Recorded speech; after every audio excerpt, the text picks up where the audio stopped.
No. It's misbalanced. Just speak up a little bit and you're good to go. When does the what is this, like it's on stream right now? So, yep. Okay, so this is all relevant. Yep. Alright. So we have Insane Carsey guy versus XeroXen. I didn't see the characters. I'm pretty positive it's Ice Climbers versus Falco. Yep.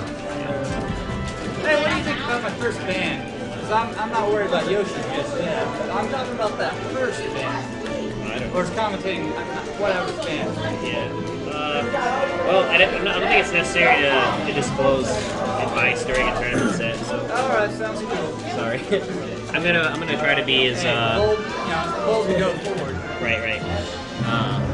Considering how Insane Carsey guy? ICG. Okay.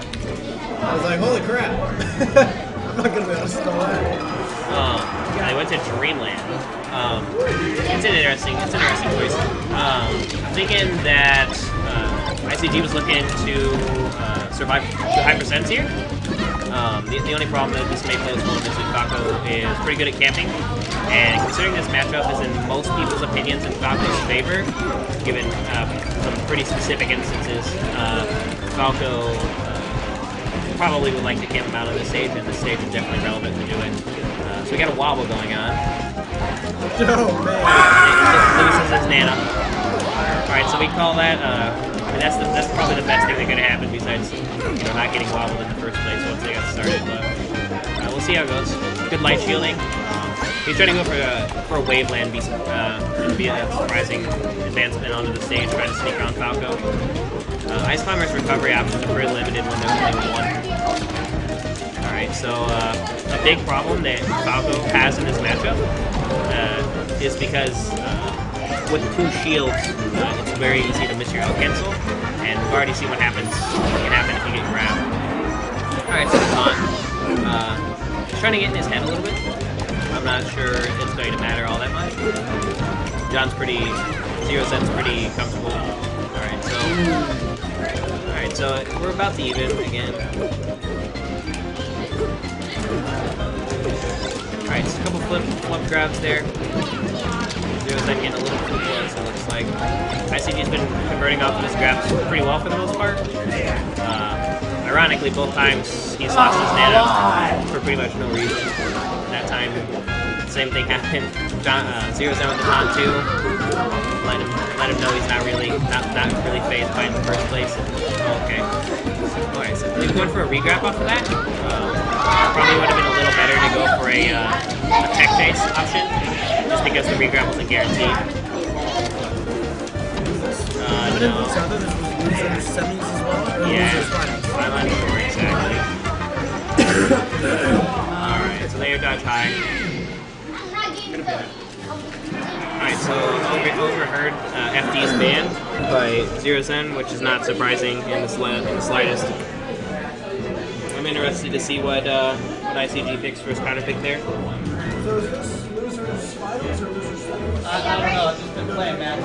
I don't know if there's any special... It's probably losers quarters. My guess is losers quarters. Yeah, it's gotta be something racing. We're already done with winners bracket racing, so this is all losers. I don't know. Yeah, this is I'm pretty positive this is losers quarters. Or losers semis. Alright, so sorry about the noise. There's definitely some There's a lot of people in here. That's for sure. Alright, so I'm pretty sure they're going to go check and see if it's out of 5 or not, and that's why XeroXen got up. Probably pretty important considering stage bans. It's 2 out of 3? Okay. So it is 2 out of 3. FD remains the ban. And I'm interested to see where the second match goes.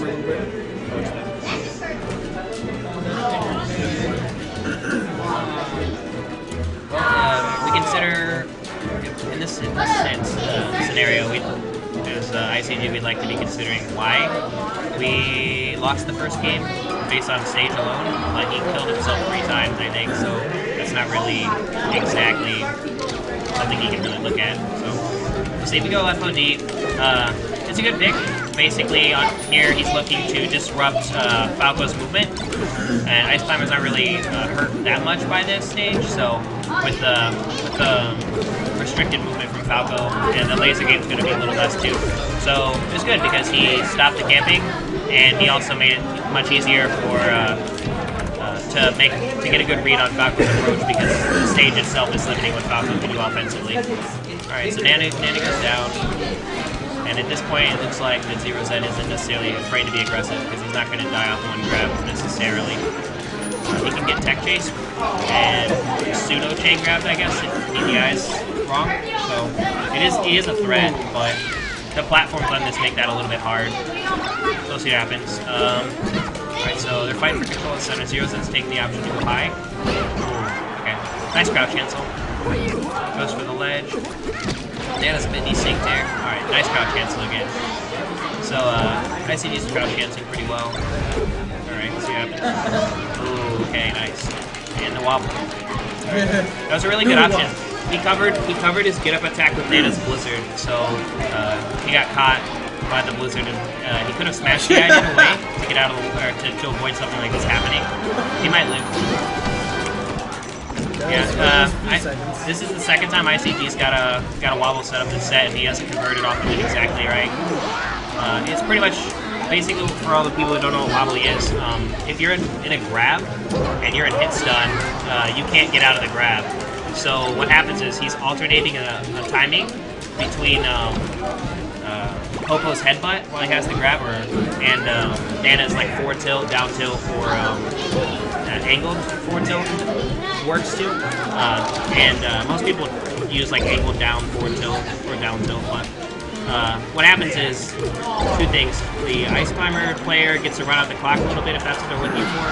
Most of the time you never see anything like that, but the more important thing is it's literally an escape pool, and it can happen anywhere on the stage. From the wobble setup itself, he can transition into a smash attack that's also inescapable to completely seal the stock, but both times he's landed the wobble setup, that hasn't been the case. So he's down a stock on his tournament stock right here. If he loses the stock, he's done.